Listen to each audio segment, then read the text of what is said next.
ঘুষের টাকা। অবশ্য বাংলাদেশে ঘুষ নাই, বাংলাদেশে ঘুষের প্রচলন আছে নাকি? না না, বাংলাদেশে ঘুষ গেছে বকশিস হইয়া। কয় যে আমার বকশিস দিতে। হযরতে ওমরে ফারুক রাদিয়াল্লাহু তাআলা আনহুর জামানায় যাকাত কালেক্টররা যাকাতের টাকা নিয়ে এসছে, এসে বলছে হে আমিরুল মুমিনিন, এই নিন, এই টোপলাটা হলো যাকাতে। আচ্ছা ওইটা কি? ওই যে ছোট টোপলাটা? ওইটা হলো আমার হাদিয়া, লোকেরা আমাকে দিয়েছে। হযরত ওমর বলছিল ওটাও জমা দাও। এটা তো আমাদের লোকেরা হাদিয়া দিয়েছে। যাও না, জমা দাও। এরপরে আমি তোমার চাকরি বাদ দিয়ে দিলাম, এখন যাও দেখি তোমার কেটে হাদিয়া দেয়। তার মানে ওইটা দিয়েছে তোমার চাকরির জন্য। সুতরাং ঘুষ খাওয়া হলো হারাম। ঘুষ খাওয়া কি? হারাম। আল্লাহ রাব্বুল আলামিন বলেন, যখন তুমি কলকারখানায়, খেতে, খামারে, অফিসে যখন বসবে, আমার জিকির বেশি করে করবে, আমাকে স্মরণে রাখবে, তাহলে কোন ক্রমে তুমি ঘুষ তোমার বাম হাতের ইনকাম করতে পারবে না। আমার ভয় অন্তঃকরণে তোমার আসবে। এখন যে গভর্নমেন্ট ক্ষমতায় আছেন, এই গভর্নমেন্ট প্রথমে যখন ক্ষমতায় আসেন, এসেই তারা আসবার আগেই ঘোষণা করেছিলেন যে দুর্নীতির বিরুদ্ধে আমরা জিহাদ ঘোষণা করেছি, দুর্নীতির বিরুদ্ধে। এই ঘোষণার পর তারা ক্ষমতা এলেন।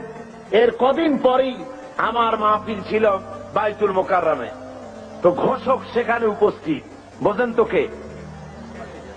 তো আমি সেখানে বললাম মোনাজাতের মধ্যে যে আল্লাহ, যারা আজকে দুর্নীতির বিরুদ্ধে জিহাদ ঘোষণা করে ময়দানে এলেন, এরাই যেন কিয়ামতের দিন দুর্নীতির দায় আসামি হয়ে তোমার কাঠগড়ায় না দাঁড়ায়। আবার আজকে দেখা গেল সমাজের অবস্থা, যারা দুর্নীতির বিরুদ্ধে জিহাদ ঘোষণা করে এলেন, দুর্নীতি মনে হয় কোন সমাজের এমন কোন একটি রন্ধ্র নাই যেখানে দুর্নীতি আজ না ঢুকেছে। কি কোন ঠিক কিনা?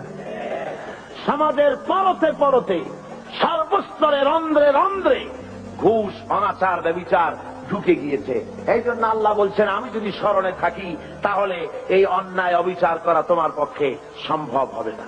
এই জন্য আল্লাহ বলছেন, আতিউল্লাহ ওয়া আতিউর রাসূল, তোমরা আল্লাহর, কুল আতিউল্লাহ ওয়ার রাসূল, আল্লাহ এবং রাসূলের আনুগত্য করো। তোমার জীবনের মুক্তি এই পথে, এই পথ ছাড়া তোমার জীবনের আর কোনো মুক্তি হতে পারে না। আজকে মানুষের জন্য অর্থনৈতিক মুক্তি, লোকেরা মনে করে ইসলাম হলো একটি ধর্ম মাত্র। ইসলাম কি? শুধুমাত্র একটি ধর্ম। এই কথা ছড়ানো হচ্ছে তথাকথিত প্রগতবাদী, নাস্তিক্যবাদীর ধ্বজাধারীরা। তারা চতুর্দিকে ছড়াচ্ছে ইসলাম হলো শুধুমাত্র একটি ধর্ম, এতে আছে শুধু নামাজ, রোজা, হজ, যাকাতের কথা, অর্থনৈতিক কোনো বক্তব্য নাই। সুতরাং ধর্মের দিক থেকে আমরা নামাজ, রোজা ঠিকই করবো আল্লাহর, কিন্তু অর্থনৈতিক মুক্তির জন্য কার্ল মার্কসের কাছে যাওয়া ছাড়া আমাদের কোনো পথ নাই, সমাজতন্ত্র করা ছাড়া কোনো পথ নাই। এই কথা তারা বলে বেড়াচ্ছে এবং আমাদের যুবকদেরকে তারা সর্বনাশ করতেছে। বলুন ঠিক কিনা? আপনারা আমাকে বলেন, এই কোরআন শরীফে আল্লাহ কি অর্থনৈতিক বক্তব্য রাখেন নাই? রাজনৈতিক বক্তব্য নাই? সমাজনীতির বক্তব্য নাই? সবের মধ্যে ভরা আছে। কিন্তু দুঃখের বিষয়, আমার কলেজ, ইউনিভার্সিটির ছাত্রগুলি যারা ওখানে পড়াশোনা করছে, তার একটি অংশকে আজকে তাদেরকে বিরুদ্ধে নিয়ে নেওয়া হয়েছে। তারা আমার ঘরের ছেলে, অথচ ইসলামকে তারা মুসলমানদের বলে ধর্মান্ধ। মুসলমানদের কি বলে? ধর্মান্ধ। আর ওরা হয়েছে প্রগতিবাদী, প্রগতিশীল। প্রগতি হওয়া যায়, ইসলামরে যত গালি দেওয়া যাবে, রসুলকে গালি দিয়ে যত কবিতা লেখা যাবে, ততই প্রগতিশীল হয়, ততই প্রগতিবাদী হয়। ঠিক কিনা কর? সুতরাং আপনার আমার ছেলেকে যারা ধ্বংস করলো, নষ্ট করলো, ওদের চেনার দরকার আছে না? যারা বলেন ওদের চেনার দরকার নাই। কারা আমার ছেলে নষ্ট করলো?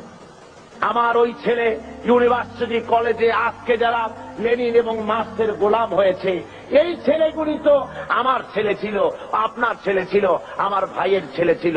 এই ছেলেগুলিকে কারা নষ্ট করলো? নষ্ট করেছে ইউনিভার্সিটি এবং কলেজের তথাকথিত এক শ্রেণীর প্রফেসরেরা। সব না, এক শ্রেণীর শিক্ষকরা। কোন শ্রেণী? সেই শ্রেণীর শিক্ষকরা মস্কো থেকে ট্রেনিং পেয়েছে, পেন্টাগনের ট্রেনিং পেয়েছে, পিকিং এর ট্রেনিং পেয়েছে, শান্তিনিকেতন থেকে মগজ ধোলাই করে পাঠিয়ে দেওয়া হয়েছে চট্টগ্রাম ইউনিভার্সিটিতে, পাঠানো হয়েছে রাজশাহী ইউনিভার্সিটিতে, পাঠানো হয়েছে ঢাকা ইউনিভার্সিটিতে। বিভিন্ন ইউনিভার্সিটি থেকে বসে এসব অধ্যাপক, শিক্ষক নামের কলঙ্ক আমার দেশের হাজার হাজার ছেলেকে বেঈমান বানিয়ে দিল। বলুন ঠিক কিনা?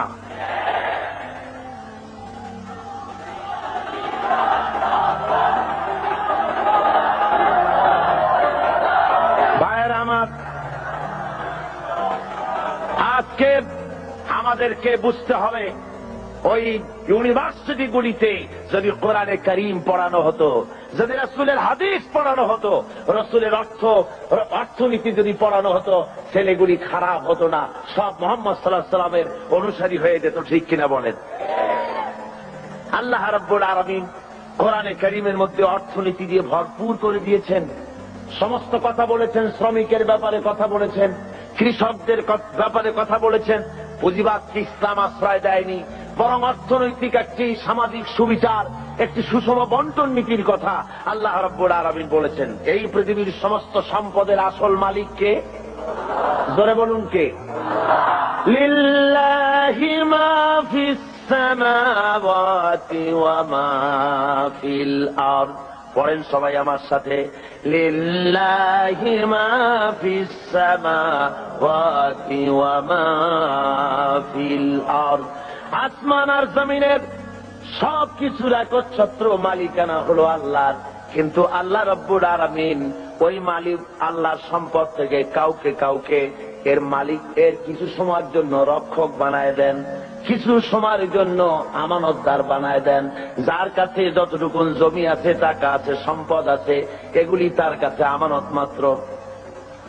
আল্লাহ কোরআনে কারীমের মধ্যে বলেন, وَأَنفِقُوا مِمَّا جَعَلَكُم مُّسْتَخْلَفِينَ فِيهِ। আল্লাহ যে সব ধন সম্পদ তোমাদেরকে দান করেছেন, এর প্রতিনিধি বানাইছেন, তোমরা তার থেকে আল্লাহর রাস্তায় খরচ করো। এর দ্বারা বোঝানো হচ্ছে ধন সম্পদের আসল মালিক আল্লাহ, তোমার কাছে কিছুদিনের জন্য আমানত রাখা হয়েছে। গভর্নমেন্টের পক্ষ থেকে নামাজ পড়তেই হবে, আল্লাহর হুকুম। অনেকে বলে, কয় হুজুর শুধু তো একটু নামাজ পড়ি না, নইলে আমি লোকটা আসলে খারাপ না। দান সৎকা করি, রোটারি, লায়ন্স, অ্যাপেক্স, লিও, তারপরে ফ্রিমেসন, এই ধরনের অনেক সংগঠনের সাথে থেকে চক্ষু শিবির করি, চোখ ভালো করে দিই, খাবার দিই, শীতবস্ত্র দেই, আমি লোক খারাপ না। শুধু যা নামাজ পড়ি না তাই বলে আমার ইমান নষ্ট হলো নাকি? আমি বলি, মিয়া ইমানই তো নাই, তার নষ্ট হবে কি? ইমাম থাকার জন্য নামাজ জরুরি। যার নামাজ নাই, লা দীনা লিমান লা সালাতা লাহু। যার কাছে নামাজ নাই, তার কাছে ইমান নাই। সুতরাং নামাজ হল দ্বীনের খুঁটি, ইমাদুদ্দিন, দ্বীনের পিলার। পিলার নাই তো আপনার ছাদ হবে কেমনে, ঘর বাড়ি হবে কেমনে? হইতে পারে? পিলার ছাড়া ঘর বাড়ি হয়? হতে পারে। একজন সাহাবী আর একজন ইহুদি রাসূল পাক সাল্লাল্লাহু আলাইহি ওয়াসাল্লামের কাছে এসেছিলেন। এসে ওই ইহুদি মুসলমানের বিরুদ্ধে নালিশ করেছে আল্লাহ নবীর দরবারে। নবীজি সব শুনে ফয়সালা দিলেন ইহুদির সপক্ষে। মুসলমান ব্যক্তি অসন্তুষ্ট হয়ে চলে গেলেন হযরত ওমরের কাছে, গিয়ে বললেন, ভাই ওমর, আমি আপনার কাছে এসেছি একটা সানি বিচারের সানি করার জন্য। তো বলে, প্রথমে কার কাছে গিয়েছিলে? কয়ে, গিয়েছিলাম মুহাম্মদ সাল্লাল্লাহু আলাইহি ওয়াসাল্লামের কাছে। ইহুদির সাথে আমার সাথে একটা ব্যাপার নিয়ে ঝগড়া হয়েছে, কিন্তু মুহাম্মদ সাল্লাল্লাহু আলাইহি ওয়াসাল্লাম সেটা শুনে রায় দিলেন ইহুদির পক্ষে। অথচ আমি মুসলমান, আমি নামাজ পড়ি, আমি চান্দা দেই, আমি জিহাদে যাই, অথচ আমার পক্ষে রায় দেওয়া হলো না। বলুন তো দেখি কেমন কথা? আল্লাহ আপনাকে বড় রাজনৈতিক জ্ঞান দান করেছেন, আপনি আমার এই ফয়সালাটা করে দেন। হযরত ওমর বললেন, আল্লাহর বান্দা, অপেক্ষা করো, আমি তোমার ফয়সালা করে দিতেছি। বাড়ির মধ্যে ঢুকলেন, একটা তরবারি নিয়ে এলেন। তরবারিটা খাপ থেকে বের করে হযরত ওমর বললেন, আল্লাহর বান্দা শোনো, যে ব্যক্তি মুহাম্মদ সাল্লাল্লাহু আলাইহি ওয়াসাল্লাম ফয়সালা করে দেওয়ার পর নিজেকে মুসলমান দাবি করে আর তারপরে সেই ফয়সালা মেনে নিতে পারে না, দ্বিধা দ্বন্দ্বে ভোগে, অথবা তার স্থানী করতে আসে, ওই লোকের ফয়সালা এইরকম করে করে দিতে হয়। তরবারি দিয়ে আঘাত করলেন, লোকটা দুই টুকরা হয়ে জমিনের উপরে পড়ে গেল। সারা এলাকায় খবর হলো হযরত ওমর মুসলমান হত্যা করেছেন।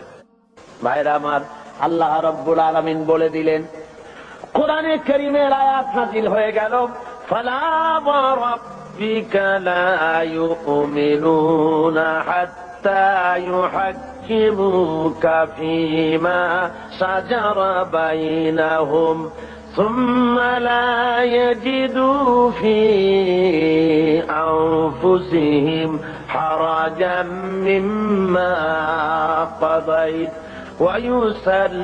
ويسلموا تسليما। হে নবী, আপনার আল্লাহর কসম, আপনার রবের কসম, সে ব্যক্তি মুমিন নয়, সে ব্যক্তি মুমিন নয় যে ব্যক্তি আপনি ফয়সালা দেওয়ার পর, আপনি সিদ্ধান্ত দেওয়ার পর ওই সিদ্ধান্ত মেনে নিতে এতটুকুন দ্বিধা দ্বন্দ্বে ভোগে, মানতে পারে না, সন্দেহ পোষণ করে, আপনার আল্লাহর কসম সে ব্যক্তি মুমিন না। আল্লাহ রাব্বুল আলামিন জানিয়ে দিলেন, নবী গো আপনি বলে দেন হযরত ওমর কোন মুসলমান হত্যা করেনি, হযরত ওমর যাকে হত্যা করেছে সে হলো মুনাফিক। আল্লাহ সেই বিচারে খুশি হয়ে গেছেন। কলেমা পড়ার পর, মুসলমান দাবি করার পর আল্লাহ অর্থনীতি, সমাজনীতি, রাজনীতি যারা মানতে রাজি না, ওদেরকে এই জমিনে বসবাস করার কোন অধিকার আল্লাহ দিতে চান না। অর্থাৎ মুনাফিক হওয়া চলবে না। দুটো পথ আছে, হয় কাফের হও, না হয় মুমিন হও। মুনাফিকেরা কেটে পড়ে, তারা বলে আর শুনতে, তারা যখনই আল্লাহ এবং আল্লাহ রাসূলের হুকুম শোনে তখন তখন বলে যে ধর্ম হলো এটা ব্যক্তিগত ব্যাপার, এটা আমার ইচ্ছা মানি বা ইচ্ছা হয় না মানি, তা নিয়ে এত বাড়াবাড়ি করার কি দরকার। ওরা বলে যে কোরআন শরীফে আছে লা ইকরাহা ফিদ্দীন, ধর্মের ব্যাপারে বাড়াবাড়ি নাই, সুতরাং তোমার কাজ তুমি করো, আমার কাজ আমি করি, এই কথা তারা নিজেরা বলতে থাকে। আসলে যখন একটি মানুষ কলেমা পড়ে মুসলমান হয়, তখন তার অধিকার নাই যে তার ইচ্ছে মতো ব্যক্তিগতভাবে ধর্ম পালন করবে আর বলবে এটা আমার ইচ্ছার উপরে নির্ভর করে, এমন কথা কেউ বলতে পারবে না। প্রত্যেকটি মুসলমানকে মুহাম্মদ সাল্লাল্লাহু আলাইহি সাল্লাম যে কথা বলেছেন, আল্লাহ এবং তার রাসূলের কথার সামনে মাথা নত করে দিতেই হবে। তিরমিজি শরীফের হাদিসের মধ্যে এসেছে, আল্লাহ রাসূল বলেছেন, মানুষের প্রত্যেকটি আদম সন্তানের খাওয়া পড়া, শিক্ষা, চিকিৎসা, বাসস্থান, এই জিনিসগুলির গ্যারান্টি আল্লাহ রাব্বুল আলামিন দিয়ে থাকেন, ইসলামী সরকার দিয়ে থাকে। ইসলাম অর্থনৈতিক নিরাপত্তার জন্য যেসব ব্যবস্থা গ্রহণ করেছে, তার সবচেয়ে বড় কথা হল সমাজের কর্মক্ষম ব্যক্তি যারা কাজ করতে পারে না তাদের রুজির জন্য তারা পরিশ্রম করবে, যারা কাজ করতে পারে তারা পরিশ্রম করবে, এটা হলো ইসলামের কথা। কোরআনে কারীমের মধ্যে সূরা জুমায় একথা বলা হয়েছে, ফাইযা কুদিয়াতিস সালাতু ফান্তাশিরু ফিল আরদ ওয়াবতাগু মিন ফাদলিল্লাহ واذكروا الله كثيرا لعلكم تفلحون। আল্লাহ রাব্বুল আলামিন বলেন, নামাজ পড়া যখন হয়ে গেল, ফাইযা কুদিয়াতিস সালাত ফান্তাশিরু ফিল আরদ, নামাজ পড়া যখন হয়ে গেছে এখন আর ঘুমায় থেকো না, বেরিয়ে যাও, কলে কারখানায়, খেতে খামারে, অফিসে আদালতে কাজ করো। জোরে বলেন সুবহানাল্লাহ। ইসলাম কাজের ট্রেনিং দেয়, বসে থেকো না, নামাজ পড়া হয়েছে বেরিয়ে যাও। হাদিস শরীফে এসেছে, ইযা সাল্লাইতুমুল ফাজরা ফালা তানুমু আন তালবি আরযাকিকুম, যখন ফজরের নামাজ পড়া হয়ে গেল ঘুমায়ও না, ফালা তানুমু, ঘুমায়ও না, বেরিয়ে যাও, কল কারখানা, খেতে খামারে, অফিসে আদালতে উৎপাদন বাড়াও, কাজ করো, নিজের জন্য পরিশ্রম করো, অন্যের জন্য পরিশ্রম করো।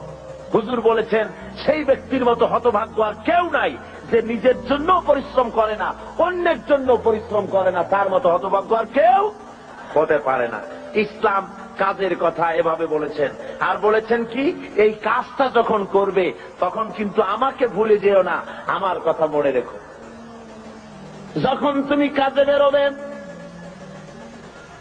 আমার ফাইযা কুদিয়াতিস সালাত ফান্তাশিরু ফিল আরদ ওয়াবতাগু মিন ফাদলিল্লাহ ওয়াযকুরুল্লাহা কাসীরান লাআল্লাকুম তুফলিহুন। যখন তোমরা রুজি তালাশের জন্য বেরোবে তখন আমার জিকির বেশি বেশি করে করবে। কার জিকির? আল্লাহর জিকির। তার মানে এটা নয় যে অফিসে বসে আল্লাহু আল্লাহু করবেন, তারপরে জমিনে গিয়ে আল্লাহু আল্লাহু করবেন মুখে মুখে শুধু, তা না। জিকির মানে স্মরণ। জিকির মানে কি? এর মানে হলো আপনি যখন অফিসে বসবেন, আল্লাহ বলেন এটা তোমার রুজি কামাই জায়গা, অফিসে বসে যতক্ষণ থাকবে তখন আমাকে স্মরণ করবে। আমি যদি তোমার স্মরণে থাকি তাহলে বাম হাতের ইনকাম করা সম্ভব হবে না। কথা বোঝেন? বাম হাতের ইনকাম এটা আছে নাকি? চিটাগঙ্গে নাই বোধহয়, আছে। মাঝখানে থাকতে পারবে না, মুনাফিক হতে পারবে না। দুই পথের যে পথে খুশি সে পথে চলে যাও। হয় ইসলামকে বাদ দাও, ইসলাম পছন্দ হয় না, আল্লাহ পছন্দ হয় না, রাসূল পছন্দ হয় না, চলে যাও, বেরিয়ে যাও। আছে না এমন? আছে না লোকজন ইসলাম ভালো লাগে না, ইসলাম পছন্দ হয় না, আবার তারা বলে কয় যে জনগণের কোমল হৃদয়, তাদেরকে তাদের কোমল ভাব অনুভূতিকে ধর্মের নামে রাজনীতি করে ব্যবহার করা হয়। জনগণের হৃদয় তো কোমল থাকবেই, কোমল হওয়া স্বাভাবিক, নরম হওয়া স্বাভাবিক, যেহেতু জনগণ হলো ইমানদার দিনদার। আর যারাই কথা বলে তারা জেনাকার, মদখোর, বদমাশ, কলিজা কঠিন, তাই কোরআনের আওয়াজ তাদের কলিজায় পৌঁছায় না। ভাইরা আমার, সুতরাং আল্লাহ রাব্বুল আলামিন এই লোকগুলি আল্লাহ সম্পর্কে তাদের কথা হলো যে আল্লাহর আইন, এমনি মুসলমান তারা দাবি করবে কিন্তু কোরআন মানতে রাজি না। কোরআন আল্লাহর কিতাব মানবে কিন্তু কোরআনের আইন মানতে রাজি না, রাসূলের কথা মানতে রাজি না। আল্লাহ রাসূলকে ছেড়ে দিয়ে কার্ল মার্কসের গোলাম হবে, মুহাম্মদ সাল্লাল্লাহু আলাইহি ওয়াসাল্লামকে বাদ দিয়ে লেনিনের গোলাম হবে, পছন্দ হয়, কিন্তু রাসূলের গোলামি পছন্দ হয় না। যদি তাই হয় অবস্থা, তাহলে আল্লাহ নোটিশ দিয়েছেন। কি দিয়েছেন বলুন? কি দিয়েছেন? আল্লাহ রাব্বুল আলামিন বলেন, ইয়া মাশারাল জিন্নি ওয়াল ইনস, হে মানুষেরা আর হে জিনেরা, ইন ইসতাতা'তুম আন তানফুযু মিন আকতারিস সামাওয়াতি ওয়াল আরদ فانفذوا لا تنفذون إلا بسلطان। আমার ইসলাম যদি ভালো না লাগে, আমার কোরআন যদি পছন্দ না হয়, আমার নবী যদি ভালো না লাগে, বেরিয়ে যা আমার আকাশের নিচের থেকে, আমার জমিনের উপর থেকে বেরিয়ে যা।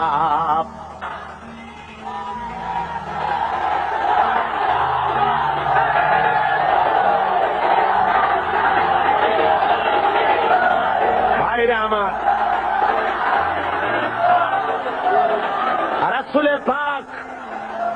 রাসূলে পাক জোরে বলেন সাল্লাল্লাহু আলাইহি ওয়াসাল্লাম স্পষ্টভাবে ঘোষণা করেছেন, লা ইউমিনু আহাদুকুম হাত্তা ইয়াকুনা হাওয়াহু তাবআন লিমা জিতু বিহি। আল্লাহর কসম, তোমাদের মধ্যে কেউ ঈমানদার হতে পারবে না। কে বলতেছেন? আল্লাহ রাসূল বলছেন, তোমাদের ভিতরে কেউ ঈমানদার হতে পারবে না যতক্ষণ পর্যন্ত তারা নিজেদের প্রবৃত্তি কর্তৃক পরিচালিত হতে থাকবে এবং আমি যে জিনিস নিয়ে এসেছি তার অনুসরণকারী না হবে, ততক্ষণ পর্যন্ত মুমিন হতে পারবে না। আমি যা এনেছি আল্লাহর কাছে থেকে সেটা অনুসরণ করা লাগবে। আমি যে অর্থনীতি দিয়েছি, রাসূল যে অর্থনীতি দিয়েছেন, রাসূল যে সমাজনীতি দিয়েছেন, রাসূল যে রাষ্ট্রনীতি দিয়েছেন, রাসূল যে পথ দেখিয়েছেন, এই পথ যদি না মানে, রাসূল বলেছেন কখনো মুমিন হতে পারবে না। কে বলেছেন? আল্লাহর নবী বলেছেন। সুতরাং মুমিন মুসলমান যারা, তাদেরকে আল্লাহর দেওয়া বিধান অনুযায়ী আল্লাহর রাসূলের আনুগত্যের সামনে মাথা নত করে দিতে হবে। কি জন্য দিতে হবে? আল্লাহর হুকুম অনুযায়ী। আল্লাহ রাব্বুল আলামিন বলেন, ওয়া মা أرسلنا من رسول إلا ليطاع بإذن الله। আমি যে রসুলই পাঠিয়েছি তাকে আনুগত্য করার জন্যই পাঠিয়েছি, আর তা আল্লাহর হুকুমে। নবীর আনুগত্য করতে হবে, এটা কার হুকুম? বলুন জোরে, কার হুকুম? নবীর আনুগত্য করতে হবে আল্লাহর হুকুমে। আল্লাহ রাব্বুল আলামিন বলছেন, মান ইউতিউর রাসূলা ফাকাদ আতা আল্লাহ। যে ব্যক্তি রাসূলের আনুগত্য করলো সে আল্লাহর আনুগত্য করলো। যে রাসূলের আনুগত্য করলো সে কার আনুগত্য করলো?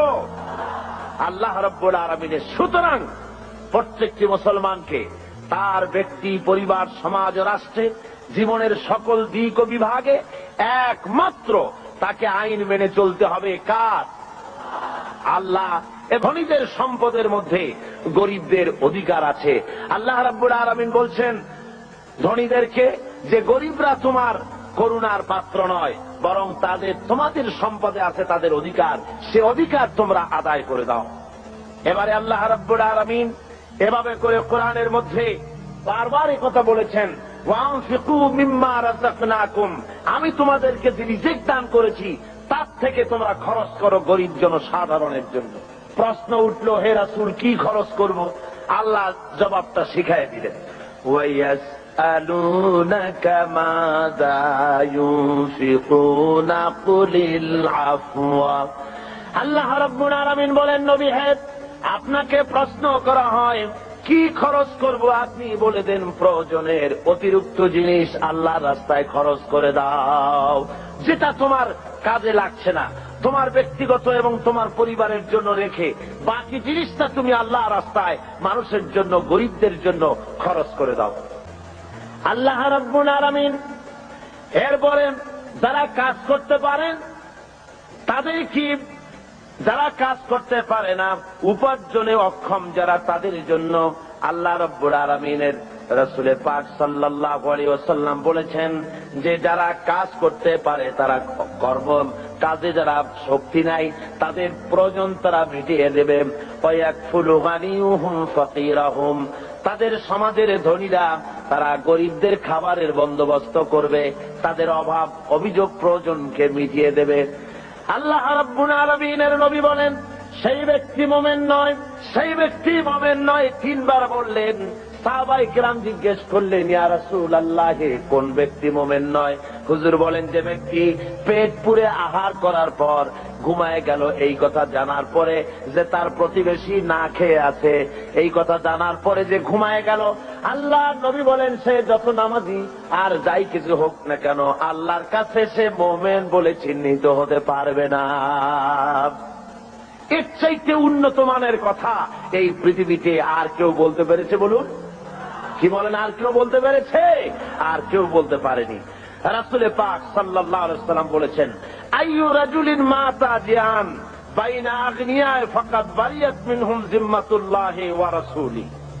আল্লাহর নবী বলেন, কোন ধনাঢ্য এলাকার ভিতরে কোন গরিব মানুষ যদি মারা যায়, কোন মানুষ যদি না খেয়ে মারা যায় কোন ধনাঢ্য এলাকার ভিতরে, তাহলে ওই এলাকার ধনী ব্যক্তিদের সঙ্গে আল্লাহর সাথে এবং তার রাসূলের সাথে কোনো সম্পর্ক থাকবে না, সমস্ত সম্পর্ক বিচ্ছিন্ন হয়ে যাবে। জোরে বলেন নাউযুবিল্লাহ।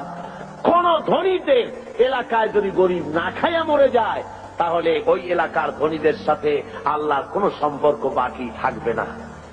রাসূল পাক সাল্লাল্লাহু আলাইহি ওয়াসাল্লাম একথা স্পষ্ট করে বলেছেন। তাই তো আমরা দেখেছি মুহাম্মদ সাল্লাল্লাহু আলাইহি ওয়াসাল্লাম যখন ক্ষমতায় ছিলেন, হুজুর বলেছেন, অর্থাৎ রাষ্ট্রীয় ক্ষমতায়, হুজুর বলেছেন খায়রুল কুরুনে কারনি, সর্বশ্রেষ্ঠ যুগ হলো আমার যুগ। জোরে বলেন সুবহানাল্লাহ। মানুষ দরজা খুলে ঘুমাবার সুযোগ পেয়েছে, না খেয়ে কেউ মরে নাই। আজকে তো লোকেরা মঞ্চের উপরে দাঁড়ায়, ইলেকশন আসলে পরে কত কায়দার লম্বা জামা গায়ে দেয়, দেখেন না? খদ্দরের জামা একেবারে আমাদের চাইতেও লম্বা জামা, দুই কোনাটা খুব বেশি করে লম্বা, কানাটা ফাড়া। এরপরে মঞ্চে সে সুন্দর করে বলে, এবার যদি একবার চাইতে পারি ক্ষমতায়, না খাইয়া কেউ মরবে না, কিন্তু কি খাইয়া যে মরবে তাও তারা বলে না। ভাইরা আমার, মানুষেরা বুঝতে পারে না আর এদের পেছনে দৌড়াতে থাকে। রাসূল পাক সাল্লাল্লাহু আলাইহি ওয়াসাল্লাম ইসলামী বিধানের মাধ্যমে মানুষের খাওয়া পড়ার, শিক্ষা, চিকিৎসা, বাসস্থানের গ্যারান্টি দিয়েছিলেন। রাসূল দুনিয়া থেকে বিদায় হলেন। হযরতে আবু বকর, হযরত ওমর, হযরত উসমান, হযরত আলী রিদওয়ানুল্লাহ তাআলা আলাইহিম আজমাইন দুনিয়ার বুকে শাসন করেছেন, পৃথিবীকে দেখাচ্ছেন রাষ্ট্র কেমনে চালায়। নিজেরা না খেয়ে জনগণকে খাবারের বন্দোবস্ত করেছেন। দিক থেকে একটু কেউ কোন মুসলমান দাঁড়াবে না, বসা অবস্থায় একটু চেপে আসেন আর একটু মহব্বতের সাথে জিকির করেন লা ইলাহা ইল্লাল্লাহ, খুব জোরে করেন লা ইলাহা ইল্লাল্লাহ।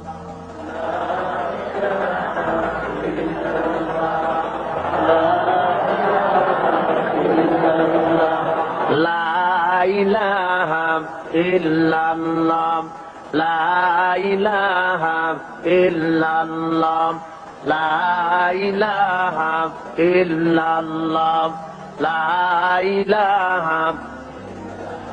আরো জোরে করুন।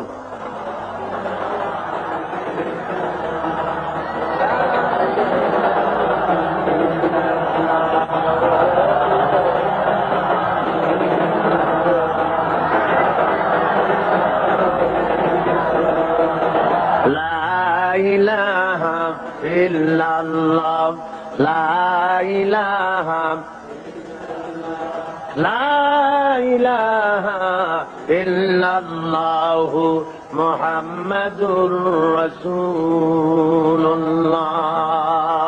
ভাইরা আমার, ইসলাম যাকাতের মাধ্যমে এবং পারস্পরিক দানের মাধ্যমে মানুষের দরিদ্রতা দূর করার ব্যবস্থা করেছে।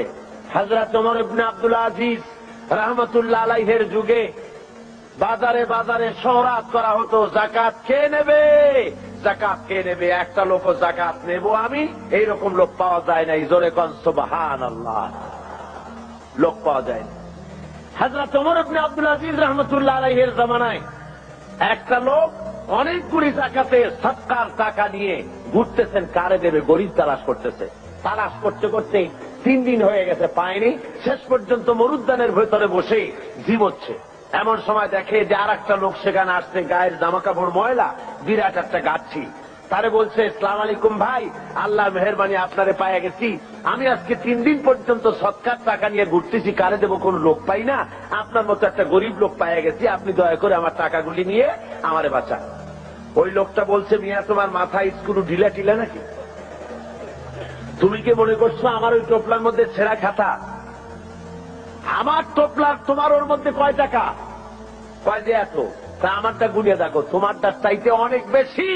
তুমি ঘুরছো 3 দিন, আমি ঘুরেছি 1 সপ্তাহ। পুরা এলাকায় সদকার টাকা নিতে পারে এমন গরিব খুঁজা পাইলাম না। জোরে বলেন সুবহানাল্লাহ, জোরে বলেন সুবহানাল্লাহ। এটা কিসের বরকতে হয়েছে? ইসলামের বরকতে। জোরে বলেন কিসের বরকতে? ইসলামের বরকতে। আল্লাহ রাব্বুল আলামিনের হাবিব বলেন, তুখাযু মিন আগনিয়াইহিম ওয়া তুরাদ্দু আলা ফুকারাইহিম। ধনীদের কাছ থেকে যাকাত নাও আর গরিবদের কাছে দিয়ে দাও। যদি যাকাত দিতে কেউ অস্বীকার করে, তাহলে হাফেজ ইবনে হাজার আসকালানী রাহমাতুল্লাহ আলাইহি তিনি বুখারী শরহ ফাতুল বারীর মধ্যে তিনি লিখেছেন, ফামানিম তানিয়া উখিযাত বিহি উখিযাত মিনহু ফারান। অর্থাৎ যদি কেউ যাকাত দিতে গভর্নমেন্টের হাতে অস্বীকার করে, জবরদস্তি করে তার কাছ থেকে যাকাত আদায় করে নেওয়া। যাকাত দিতেই হবে বাই হুক অ্যান্ড ক্রুক, গভর্নমেন্টের হাতে। তাই বলে এই বর্তমান হাজী সাহেব গভর্নমেন্টের হাতে না। বর্তমান গভর্নমেন্ট আইন করেছেন, যাকাত বোর্ড গঠন করেছেন। আমি প্রেসিডেন্টের সামনে বলেছি, সেই গভর্নমেন্টের হক নাই, অধিকার নাই যাকাত আদায় করার, যে গভর্নমেন্ট নামাজ কায়েম করে না। আল্লাযীনা ইম্মাক্কান্নাহুম ফিল আরদ আকামুস সালাত ওয়া আতাউজ যাকাত ওয়া আমারু বিল মা'রুফ ওয়া নাহাউ আনিল মুনকার। আল্লাহ রাব্বুল আলামিন বলেন, আমি যদি মানুষকে, মুমিনদেরকে যদি ক্ষমতায় দেই, 4খানা কাজ করবে। কয়খানা বলুন? মুমিন ব্যক্তি ব্যক্তিদের যদি কাজ আমি ক্ষমতা দেই, চারটা কাজ করবে। প্রথম কাজ হলো, প্রথম নম্বরে নামাজ আদায় করবে, নামাজ কায়েম করবে, নামাজ প্রতিষ্ঠা করবে।